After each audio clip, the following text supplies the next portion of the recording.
Good morning, everybody. Good morning. Let's come together on purpose. Ground the sit bones, stack the spine, close the eyes.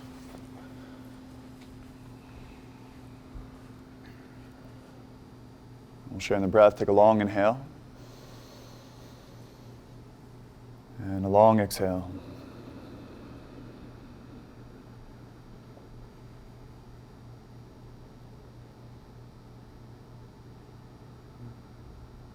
Just take a moment to tune into the body.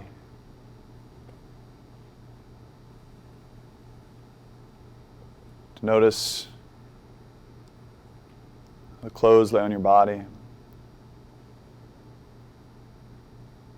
The air against your skin.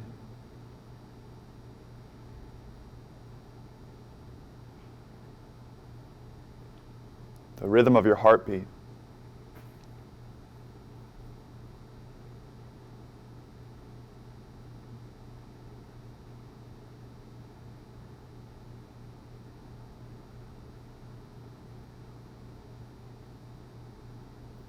With this focused attention, set a personal intention for this morning, a way of being that will support you.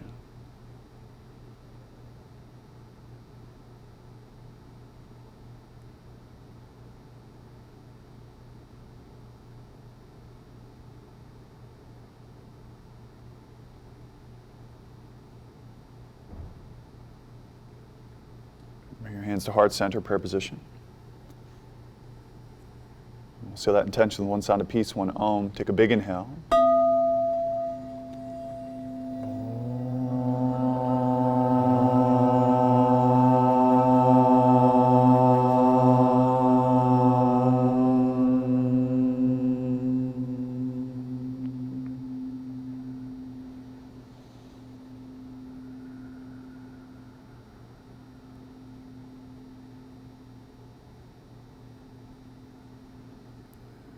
Relax and open your eyes.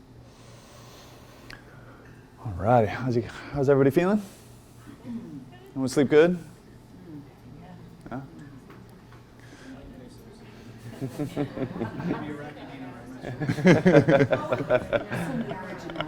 Yeah. So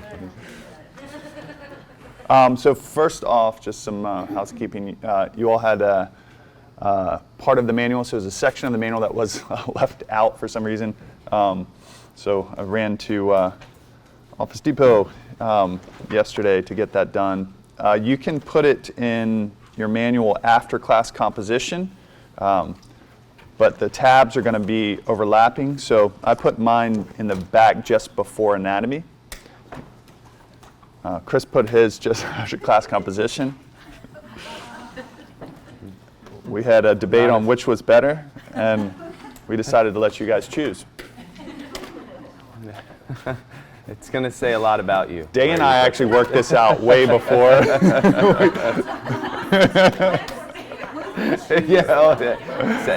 Either way. You could choose another spot and go rogue on the whole thing. I'm going to be an independent thinker. I'm putting it first. Screw you guys. Cool. So that'll be helpful for some discussion today. Any questions, comments, concerns, anything from yesterday? That's good. I did have a thought about the judgments discussion. Mm-hmm.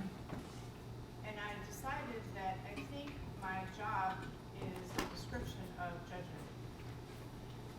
And so that kind of caused this, like, shit, I think this is part of my job. Yeah. So it started. What's your job? You're I'm a a principal. principal. So I'm judging stuff. Yeah. And making assessments on it. So anyway, that was my thought.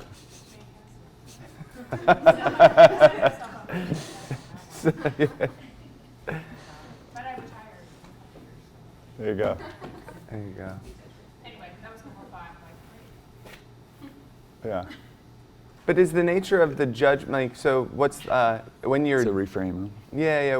So I'm trying to, like, parse out, like, the judgment that he's really talking, that Teapot's talking about, and, like, you know, what we were talking about yesterday, versus like it's a job description of people being like tested to make sure that they are qualified to be doing the thing that they're doing and then graduate to the next level of what, like there's a different level of emotional attachment to the judgment that you're doing versus the judgment that happens as we judge ourselves and as we judge other people, right? There's are you feeling that, Susan? Kind of. I have to take some time and let it seep in and figure out what that's going to be and what that looks like and how to teach through that. But Yeah. just to be like, oh, great, fantastic.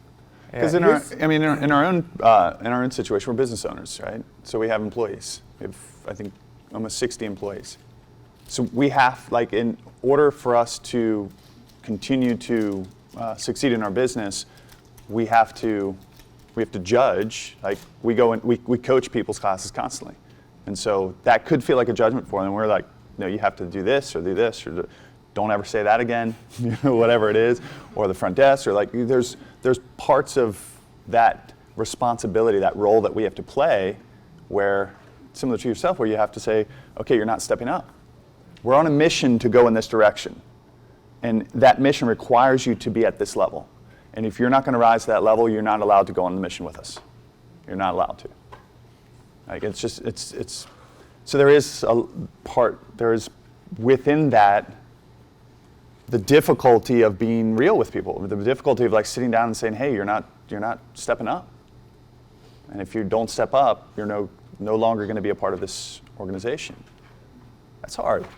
But there is a level of like, okay, you can see how that's a level of like, there's some judgment in there, but it's more, I reframe it in my mind of like, no, I have to critique you. I have to give you coaching. I have to help you. And I'll give you enough coaching till I feel like that's a sufficient amount on my side where if you're continuing to not step up, then things are going to shift. With the intent of that, it really is coming more from a place of love, right? And for us, because we have a very specific mission about what we want to do and the service we want to provide for our students, because we love them and we want to help them in the best way we know how. It's not the best way that is out there, but it's just what we've decided to do, which means we hold the line and the standard, which means we have to kind of judge people based on what they're doing and how they're performing. Vastly different than the way I view judgment and like the negative aspect of it is when I look at somebody and I'm like, if I lived, because really if you really look at what judgment is, and like not the way we just described, but in this way, it's you should have done better, and I'm judging you for it, which means embedded in that assumption that you should and could be doing better, and we judge ourselves, which is crazy. This is my point. Had I lived your life, had all the experiences you had the parents you had, the circumstances, the socioeconomic situation, and all the brothers and sisters, if I'd lived your exact life up to this point, I could have done it better than you. That's what that judgment is saying. And that's bullshit. Because you don't know all the situations. You don't know all the experiences. You have no idea the suffering and the trauma and the experiences that this person has gone through. To judge them at that moment for their actions, which is based on all of their prior experiences, is the definition of not seeing clearly. That's not what you're doing. But hold that for a second, and then we judge ourselves? You did live your life. You did have those experiences. You did, and most of the time, as we were a child, through no fault of your own.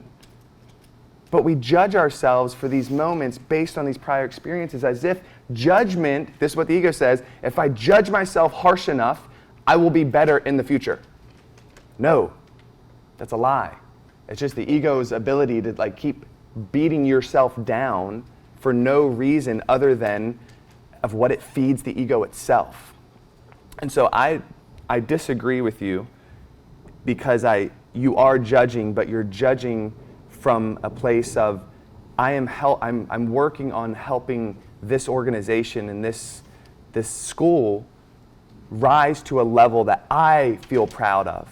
And as such, I'm not judging them on their life's experiences and what's happened in their life. I'm saying, hey, this is where we are, this is the mission we're going to, and I need you to step up and be there with me. You guys feel the difference of that? There's an emotional experience of judgment that serves no purpose whatsoever. And there's a judgment, you could call it discernment, that is required in life to help people rise to a standard that you want to be in, that you see fit. I think Beth, and then I'll go around. This is something I try to teach my kids. I have 2 girls, like every day I say this to them. You have to have personal boundaries, which I think is what that would be, in my opinion. So, and what you're saying about what's inside of you, so you're just speaking from what's inside of you, and I need you to come to this level, not because I'm judging you, but because that's what I need, and that's my role, and you're fulfilling your role. So I think if you look at it that way, that's your personal boundary within your job to make certain judgments, then you're doing it for yourself and upholding self-love. Yeah, we'll Totally, talk about Beth. And you that. bring up a great point. It's like what the discussion Susan's sparking is like, you know, the example she gave was in work, but like, isn't this as true in our personal relationships? Right, with our significant others, with our kids, with our parents. Right, like we like it's the difference between judging and being clear about our boundaries, being clear about what we expect. Right, is the same thing that we have to do within our company. I have to do within my family. I have to do with my wife and my kids. I have to do with my brothers and sisters, my parents. Right, I have to set these boundaries so that they know. So that we're clear about this is what I expect. This is where I am, and you can't cross the boundaries. Otherwise, we'll have a discussion about it, right? What gets difficult is when we don't set those boundaries, when they're blurry, and then somebody does it, and we're like, oh, they should have known better. They should have. They know me so well. They should have known. We just didn't. We weren't clear enough, right? There wasn't clarity around this is what I expect. This is what I need, right? So you bring up a great point, Matt. I'm just gonna say, I found that as I kind of go in the spiral journey that we're on, and do my work, that I find I judge my judging. So that as I become aware of what I'm judging, I then judge myself for my judging. Yeah. In Buddhism, That's my struggle. Yeah. Buddhism they call it the second dart. Okay, yes. The first dart is we judged, or the first dart is we did something, and the second dart that we throw at ourselves, right, is that we judge ourselves for judging or judge ourselves for making the mistake, that we beat ourselves up for the mistake, you know. It's the second dart. And That's where forgiveness is such a key Yeah. practice, is to get rid of that second dart. It's like, oh yeah, we all make mistakes. We'll talk about and give you a forgiveness mantra, and we'll do a meditation on it. And it's like, I forgive myself for being imperfect. I forgive myself for making mistakes. I forgive myself for not letting go. And we just repeat that over and over again. Because that's really the core of why we judge ourselves so harshly, is that we're imperfect, right? We make mistakes, and we don't let go of shit, right? Well, that's just us being human. Of course we're going to make mistakes. We're human. Of course we're imperfect. We're human. Of course, we're not going to let go. We hate letting go. We don't like change. That's the first dart. That's what Buddhism is saying, is like, yeah, that you're going to deal with that because you're human. The real, insidious act is to not forgive ourselves for those actions. Yeah. I think Charmaine had That was actually exactly what I wrote down when you said earlier. If I judge myself harshly enough, I will be better in the future, and that's your ego talking, which is unfortunate because that's kind of how I thought, that's how I treated myself Yeah. in general usually. So I was like, my question is, could you delve more into how it's tied to ego? Yeah, the ego, by definition, is the act of creating separation. Like you are a separate being, separate from everyone else, and even inside of yourself, you're not whole. You're somehow incomplete. And as such, and that's so important to just articulate, that's the ego. Separation, right? The ego creates separation. trying to find ourselves within our thoughts, thinking that our thoughts and the movement of the mind is us. It becomes a representation of us. And what Chris is saying is that that isn't us, but that's where all our suffering comes from. Right? There's a deeper part of us that the witness, the awareness, the person that sees the observer, the thing that sees us thinking. That's us. That separation, that the act of separating, which is caused by the ego, but then it bolsters the ego. Separating in if we're going deep, pure awareness, pure awareness, the truth of who you are, that witnessing presence inside of yourself when you're in that space, and there's just, you're fully aware, right? The moment the ego pops in, so let's give an example. I see a beautiful sunset. There's a split second where you just perceive it. And then a nanosecond later, you say, that is a beautiful sunset. And by labeling it as such, you have separated yourself from it. What's crazy is we do that with ourselves. You look at yourself and say, you are a piece of shit. You made a mistake. You suck. And what you've done is now, the fact that you made a mistake isn't the issue. It's the fact that now you have this voice inside your head that is looking at you, and for it to be a voice inside your head, it is now by definition separate, seemingly, from you, so that you can look back at yourself, it's crazy, yes? And judge yourself for an act that you just did. Who are you talking to? Right? Who is it talking to? This goes back to what Eckhart Tolle said. I can't live with myself. There's two of you in there. And so the act of separating, the other defining feature of the ego is that it's partial and it's precarious. It's partial, meaning it only sees a limited aspect of the reality, of totality of what is actually happening in the world or in the situation. And it's precarious, meaning it's always trying to find its place among other things and other people. Where do I fit? Am I above you or below you? That's what Deepak talked about in the law of pure potentiality. It's in being object referred, you're always trying to be better than someone or less than someone, because the ego will gain power by being inferior as much as it will be empowered by being superior. And so first is we separate that pure awareness, and the moment the ego does that, now there's this voice inside your head that's talking to you and judging you. And what it's really doing in the judgment, it's trying to figure out, hey, where do I stand here? Men do this, and I imagine women do it just in different ways, but if I walk into a place, it feels instinctual. I'm sizing up the dudes to see if shit goes down, who could I take out and who will take me out? Where do I fit in this situation of hierarchy so I know how I'm going to survive it if Armageddon blows up inside this restaurant.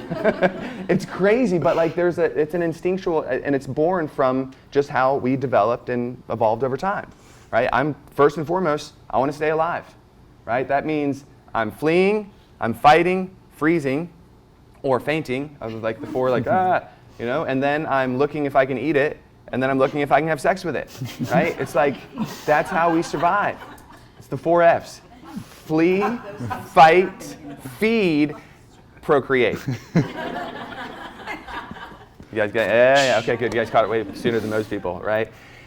And so what's happening is that's what the ego is predominantly preoccupied with, is where does it fit and how do I stay alive, and then how can I, because it's precarious, this is what's really hard, is that the precarious nature of it is always trying to make people be less than they are or more than they are.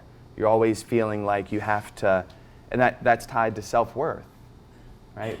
The value that I hold for myself is based on other people because I am identified with other people, meaning I need to know where do I stand. When I go into Brazilian Jiu-Jitsu, I'm a black belt. That elevates me in a way where if a blue belt sees me and I'm where you have to roll, all of a sudden he feels inferior to my level and skill set.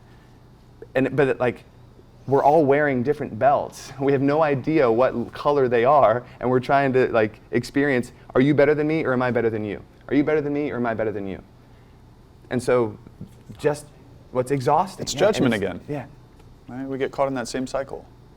And so to be direct, with your question is how do we Because a lot of us have been programmed the same way. If I don't beat myself up, I'm not going to get better.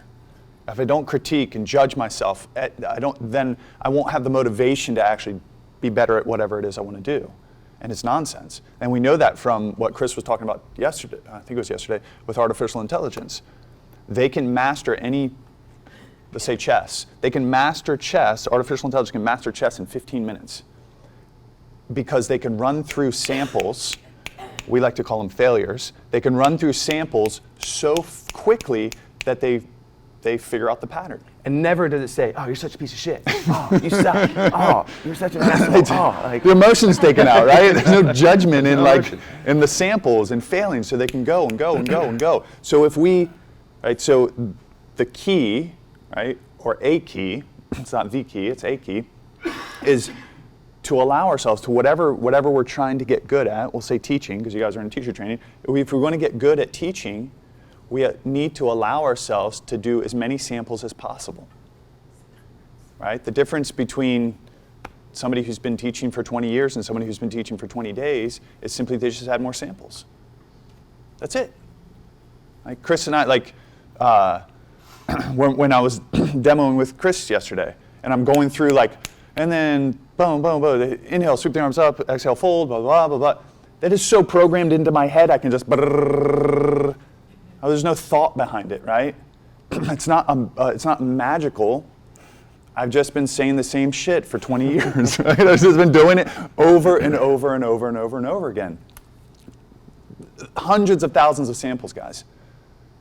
In the beginning, I would say it this way, and it wouldn't work. No one would move. Oh, okay, I got to change it. And then I would say it this way. Oh, that worked a little better. Okay, I'll use that. I didn't then just go, oh, let me try a different way and change it again. I would use that until it didn't work as well. Or I found something a little bit better, right? Or I tweak it a little bit later on. It's important that we take the emotion out of it. This is a hard thing. I still deal with it myself. I don't like to fail. I don't like to fuck up. I don't like to mess up. Relationships are a biggie for me, right? I mess up with my wife. I do something stupid, right? It sucks. I beat myself up, right? I'm still working on that side. It's not as easy as, that was just a sample. We don't talk for 3 days. It's just a sample. Baby, I'm sorry. That was just a sample. I'm just trying shit out here. Have you tried that? Right? No. So, I'll get a finger wag at that. But with something, but even with that, where it is, there's a lot of emotion tied to it. I don't have to get caught up in that judgment for myself. I can do better, right? And I'm personally practicing that, of not getting caught up in that, and even that. Okay, that wasn't skillful. I was wrapped up in my own bullshit, my own emotion, like Chris was talking about yesterday, wrapped up in being a boss, and his wife was like, hey, I needed more from you, and you just gave me, I'll fix a lot, It's a sample, right? It is. We got to say, okay, I got to learn from that. Teaching's going to be the same way, guys. You're going to do it, and you're going to fail. But when you fail, it's a result, it's an outcome. How many of you like outcomes? Right? When you do something, you like an outcome, right? I like outcomes. Positive. Failure is simply an outcome or a result. That's it. It's a sample. It's an outcome or a result. If we can reframe failure to, I'm going to create a result, and if it's not the result that I want, then I'm going to try it again. And I'm going to try it again. I'm going to try it again. So I'm not at the point where that voice that says you're a piece of shit will go away, but what are different words that I could chew your after? First, when you hear yourself say that, just cut it off. You don't even have to entertain it. When I get into that, one of my bigger triggers is I want to. It's like kind of like the people pleaser archetype. I have a very strong desire for everyone to feel good, and when I do something that somehow diminishes that, it's a really hard one for me to take. And so when I hear it, I'm just like, no. I hear my voice, nope. And that's it. And the question then is, well, what can I learn from this? Questions invite revelations. Ask yourself better questions and you will get better revelations. And so because what you're doing with the ego is you're not even asking yourself a question, And in the moment, because you made a mistake, there's something good there. Like John just said, it's a sample. It's an outcome. Was the outcome you wanted? No. Okay, like leave the judgment out, or if you can't do that, just stop the judgment immediately in its tracks when it happens, and then immediately refocus to, well, where is the potential learning in this? On Friday, we're about to launch the second iteration of the Fountain of Youth Challenge. And I was messing around inside of, it's called an email autoresponder. It's like it sets up all this other stuff, and I was in the back end of it. I know it pretty well, but I set up the integration with MindBody, which kind of houses everyone's emails lists, and I set it up to where I sent 400 emails out to people who had never signed up for this Fountain of Youth Challenge, who now got an email saying, congratulations, we're super excited, you're getting this Fountain of Youth Challenge, click these links, we'll get you in. I was like, and immediately, and then John felt it, I was like, God, you're such a fucking asshole. Because I was like, yes, you are. we sit in the same office. But so, right, but so, and then as quickly as I could, and I wallowed in that for about 5 minutes, and I was like, okay, no. All right, I'm going to send an email to all those people, and I'm going to apologize, and I'm going to make a benefit out of it. And so I sent an email, and I was like, hey, if you just got this, I'm sorry. The problem was there's a yoga teacher messing around with an email autoresponder. Right? It looks like I'm going to stick to teaching. And then Chris, and it was kind of funny. And I got 5 emails back, oh my God, that was hilarious. No big deal. I got it, but I understand. And then one was she gave me a testimonial of the Fountain of Youth Challenge was so amazing, and it's changed my life in so many different ways. The ones that we've just gone through, and she expressed gratitude. And this is to John's theme yesterday. Her gratitude, I felt, and then all of a sudden I was no longer in judgment or in any of that stuff. It just stopped me. So anyway, what I did was I turned it into a positive by saying, well, what can I do? Well, let me reach out and just make light of it and own it and then move on. And then I did it again. I was like, I'm going to try this. I think I missed, yeah, I should have put yes, and did it. And another 400 people got it. And I was like, all right. Now the lesson right now is stop, dude. Just stop. I eliminated everything I had done, and I just walked away. The lesson was dude, you know your lane, too. This isn't your lane.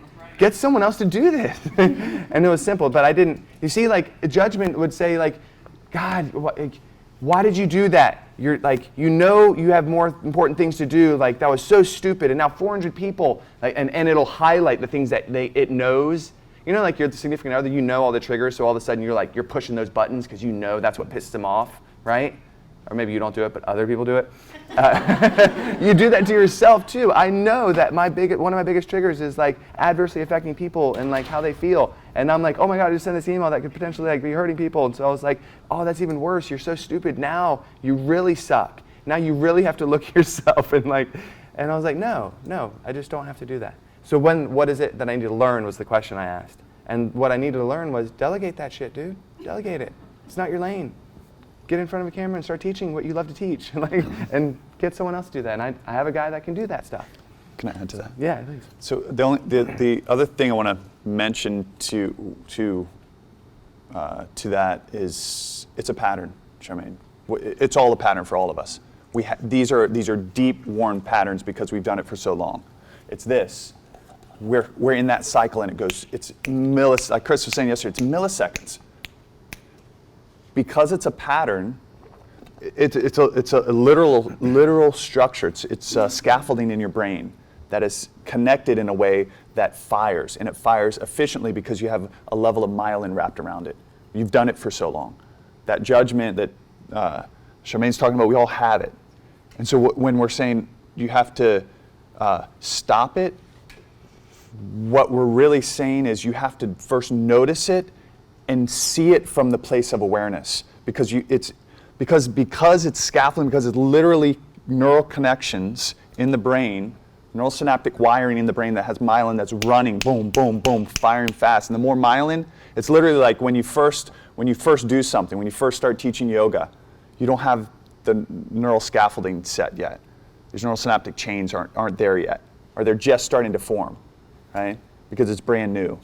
But when you do it so often, I have a lot of myelin wrapped around teaching yoga. That's yesterday when I was running through Chris through that stuff, it's there. It's so wired that I can do it without even thinking about it, right?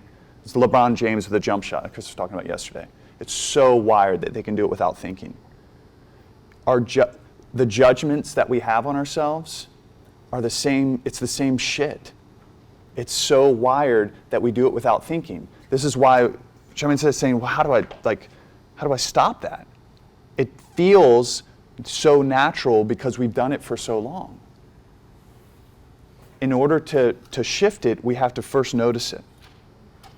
We have to take that seat of awareness. It's just like in meditation, where you're sitting and being and counting or breathing or doing whatever the anchor is, and the thoughts take you over, and you notice it, and say, "Oh, I'm thinking right now. Okay, let me come back." We have to do the same thing with the judgment. Oh, I'm judging myself right now. That's not me. You immediately get out of the thought and sit back and see yourself having the thought. See yourself in the judgment. See yourself doing the thing.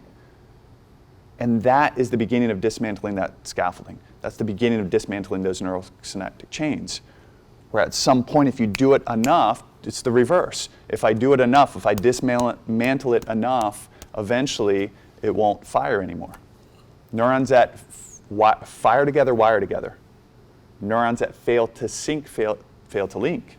So if I, on purpose, fail to sync these, they'll fail to link and it'll shift. But it requires, even in the beginning, like Chris was like, just cut it off right there.